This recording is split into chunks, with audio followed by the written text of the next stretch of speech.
Exactly. Yep. And so now we go to the police station, and Gail and Dewey are, kind of notice that the name, well, really Gail notices that the names of the victims seem to loosely match the victims from the Woodsboro murders. Like Cece is Casey, Phil Stevens is Stephen, I guess her boyfriend. You've got Maureen Prescott, and you've got, that's it right now. But it sounds like he's trying to duplicate the murders from Woodsboro, which is funny because this doesn't fucking come up again. Am I wrong? No, it doesn't come up again, but Billy and Stu in this situation are referenced again later. Well, of course. That particular Of course, angle but this whole, they're killing them, with the names of people from Woodsboro, that didn't come up again. It's just odd that it's even in there. It seems like something they put in later. I don't know. And I think they put it in to throw us off a little bit. Like maybe keep us guessing. I think so too. Yeah. And just to throw this out to everybody, apparently the script was changed like 50 fucking times, which will kind of come up in Scream 3 because I think they kind of homage that fact, They do. But apparently somebody from the production leaked pages of a script to someone else, and there's actually a bunch of different versions. I think at least 5 versions where there's different killers in each ending.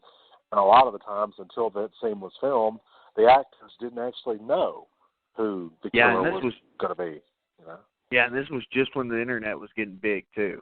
So shit like this was a huge deal. Yep.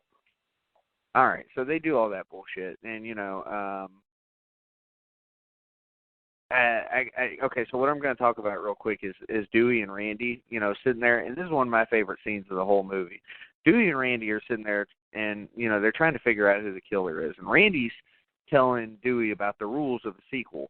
And he's saying that, the death scenes are much more elaborate. And that's where I'd fucking disagree with this movie. And again, I guess they're flipping it on its head again, because I think the death scenes in this movie are less elaborate than the last one, or at least less violent for the most part. I don't know. There's a couple. I don't know.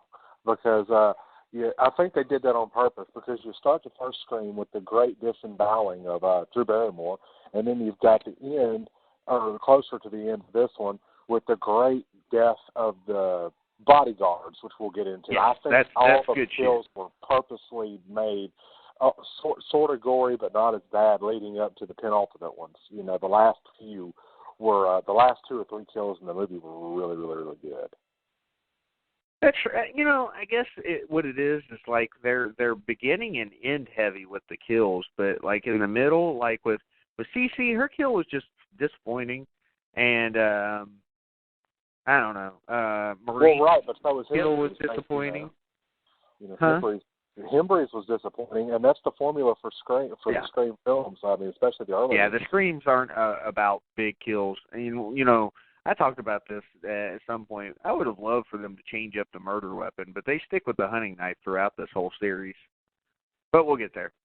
We talked about it with Berkowitz. The knife is for somebody that wants to get up close and personal, and that references what Dewey said when he first got into town to see cities. He's like, it's just, I hate to say this, but I'm paraphrasing. The killer's probably already in your life. They're probably already in your life. Said they know who you are. They're already in your life, and I mean that's. He's sort of calling it out as it is, right there. Yeah. Yep, definitely. I mean, they're putting the radar on him, but Randy gives off a list of suspects, and by the end of it, they just don't really know who the killer is. They throw out Derek, they throw out Mickey, they throw out even Gail, they throw out themselves, and they just don't know for sure who it is. But it's interesting just hearing Randy talk about the rules of the sequel. I enjoy that part a lot. That and the film class scenes are a couple of my favorite scenes in the whole movie. But anyway, now we go to a scene where Gail and Dewey are kind of walking around in the students area with Randy, and they get a phone call from the killer who's fucking with them. And Dewey and Gail are going to go try to find the killer because he can see them. He knows where they are, so they figure he's got to be around. So they start grabbing people who have cell phones while Randy's trying to keep the killer on the phone. And I love the part where Dewey dives onto that guy and tackles him. And he's like, yeah. And Gail grabs the phone. She's like, "Hello, who's this?" And she's like, Gail Weathers, author of the Woodsboro Murders. She always intros herself that way too, which is funny to me. But the guy getting up and walking away like, "No, Mom, I'm okay," is great. Mm-hmm. So, while this is all going on, while Gail and Dewey are looking for the killer, Randy is like walking along, getting into an argument with the killer on the phone. He's like, "You're never going to be the leading man, geek boy. You're never going to be," he's like, "Fuck you." I love this scene too. And he's like, "You want to be one of the big boys?" Because he's basically making fun of Billy and Stu, for Billy for being a mama's boy and Stu just being a follower, patsy. And he's like, "You want to be one of the big boys? Manson, Bundy, OJ," and then right then he gets drug into a fucking van and just slaughtered with this hunting knife. As he's about to reference Son of Sam, he's like Manson, Bundy, OJ, son of, and then they grab his ass right then. Yeah. Good job. Good pickup. Yeah. Yes, they take him in there and they fucking butcher him because when Dewey and Gail get back to the van along with black guy, what's his name? Joel. Yeah, Joel. Black guy He's who took over for. He's black guy, and he even plays a funny black guy to this because like they asked him what a black guy would do in this situation, and he says leave, and he does. He leaves. He's gone. Anyway, when Dewey and Gail open this fucking van, Randy's there, bloody and just like all torn up, which is great. But it would have been awesome to see Randy get slaughtered. Again, this is what I'm talking about. Like, I don't know, man.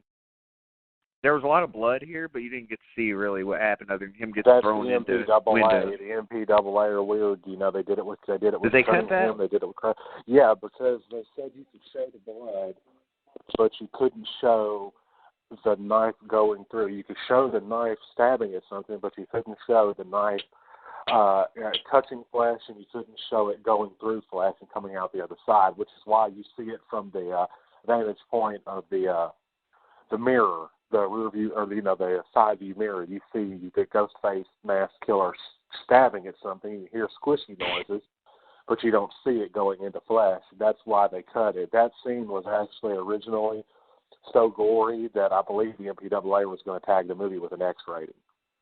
Of course, that's what they do. Yeah. So this movie's really Gail and Dewey heavy, I have to say. But before I get into that, more Gail and Dewey stuff, I think this is where the series, in a lot of ways, fucks up. And I think everybody agrees. Randy's death, even though it was shocking and it got what they were going for, I think they were looking to, find a Randy replacement all the way up to Scream 4, which they even reference in Scream 3. In Scream 4. Oh, yeah, they do. They do. I mean, they fucked up, I think. And I think Wes Craven knew this, and I think maybe Kevin Williamson knew this at some point, that, killing Randy, yes, it was a big deal, but kind of hurt the movies after that because I don't like Gail and Dewey enough to carry the movie. And that's kind of what they did for the rest of the way here. They go to a lecture room. I mean, I know Sid's in it too, but I feel like this is really Gail and Dewey heavy for a lot of it until the very end. But anyway, Gail and Dewey visit a lecture room to watch the video footage they had been taken to figure out, if the killer's watching them, where the fuck is he? And, Gail and Dewey kind of make up, and Gail's grabbing her tit and stuff, or Dewey's grabbing her tit and stuff, which I don't blame him. She looks good in this movie. And they noticed that another TV screen in there is playing footage that her cameraman had not taken, so it was from the killer. And the perspective of the video is from the killer, obviously. It's showing clips of Cece on the porch, and Randy in the park, and finally it shows the back of Dewey and Gail as they're watching the video. They turn around and they notice Ghostface in the projector room.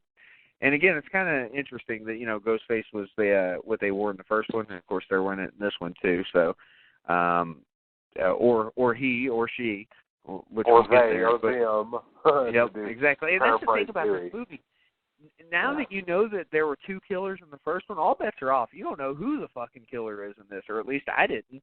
I didn't know who the killer was in the first one, but in this one especially, because it could be 2, 3. I think originally there was an idea that they were going to have like 20 people playing the fucking killer. It's just craziness. Anyway, so Dewey chases after Ghostface, Gail gets cornered in the sound system room, and she's hiding in the recording equipment. And Dewey fucking gets stabbed in the back in the soundproof room, which is a cool scene, I think, where he's trying to get her attention. It's kind of tense. Then Ghostface comes up and he starts stabbing the shit out of Dewey. And Dewey's bleeding all over the window. And basically, I mean, I guess Dewey's dead. That's the impression we get, just like in the first one when Dewey walks out with a knife in his back. Dewey gets the shit stabbed out of him. And so it looked like kind of a farewell between Gale and Dewey. Killer starts going after Gale, and Gale manages to get the bar from the door and get the fuck out of there. And, okay, so now we go back to Sydney. So the detectives protecting Sydney are driving along with her and Black Chick, and they're trying to make themselves the red herrings now because they're like, she's like, where are we going? They're like, if we tell you, we'll have to kill you. There's some other scenes that I missed here, like when Sid was in the library getting instant messages from somebody, from the killer, and Cotton Weary's in there, and then he starts bothering her about, doing a special with Diane Sawyer for $10,000. Yeah. And this is where he starts getting annoyed, like we were talking about. Yeah. But that was good shit. Cotton Weary's awesome. And then the Jerry O'Connell dancing scene with everybody in there. That scene, I think, is also meant to throw you off of who the killer might be and give you more of a red herring thing, or maybe alleviate your suspicions because... because it looked like he was the killer because of the pre-med shit. He's going to be... he knew about wounds and all that bullshit, and yet he gets wounded and it's not even a bad one. So, like, basically it's trying to make... It goes back and forth as to whether we think he's the killer or not, because there's certain scenes where you definitely think he is, and then other scenes not so much. Just like Billy. To go back and forth with Billy in the first one, and then, of course, he turns out to be one half of the killer. So this whole movie, you're just fucking guessing. It's good whodunit. Both of them are. Anyway, the detectives that are driving Sid and this chick, I love these scenes. I think these are fucking good. One of the better parts of the movie. Their vehicle stopped at a traffic light, and their killer crashes their fucking car, and it kills one of the detectives, and then it knocks the other one unconscious. He wakes up, and then the fucking killer hits him with the car. This killer drives like a psychopath, doesn't he? He drives worse than Michael Myers in driving school. The Adam Green short film, if anybody's seen it. Anyone? Yep. No. I know I've seen it. Blake, you got to see this. You got to look up Michael Myers driving school. Adam Green did a short film with Kane Hodder playing Michael Myers.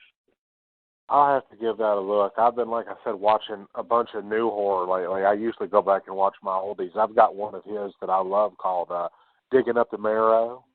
Yeah. Which is really, I've never really seen good. it, but I know about it. Kane Hodder's in that one, too, and so is Tom Holland and, of course, Mick Garris. Yep. Yes, it's a good one. So, okay. Let's see here. While this is going on, we get probably the best kill of the movie, where one of the fucking cops goes flying, or actually a pole gets rammed through the back of his head, through his eye, into the car, because he's like hanging onto the car while Ghostface is driving around with these chicks in the back, Sydney and her roommate, and this motherfucker's dead. But the Ghostface is knocked out in this wreck, because Ghostface, again, drives like a psychopath, because he is a psychopath.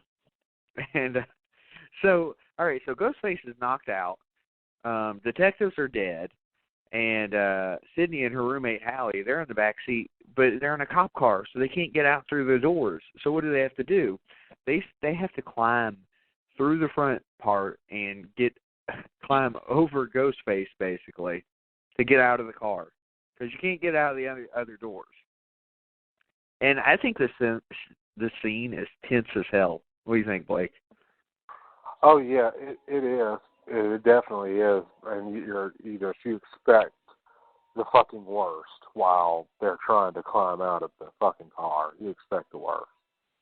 Yeah, when Sid gets out, you just know Hallie's going to die right here. You know it, but she gets out too, and we're like, okay, cool. And they start to run off, and Sid actually does something that goes against, slightly against Survivor Girl. She's like, fuck it, we're going to find out who he is, and we're going to take care of this right now. And Hallie's like, smart people, run. You know, and she called the cops, and Sid's like, no, we need to end this now. And so Sid goes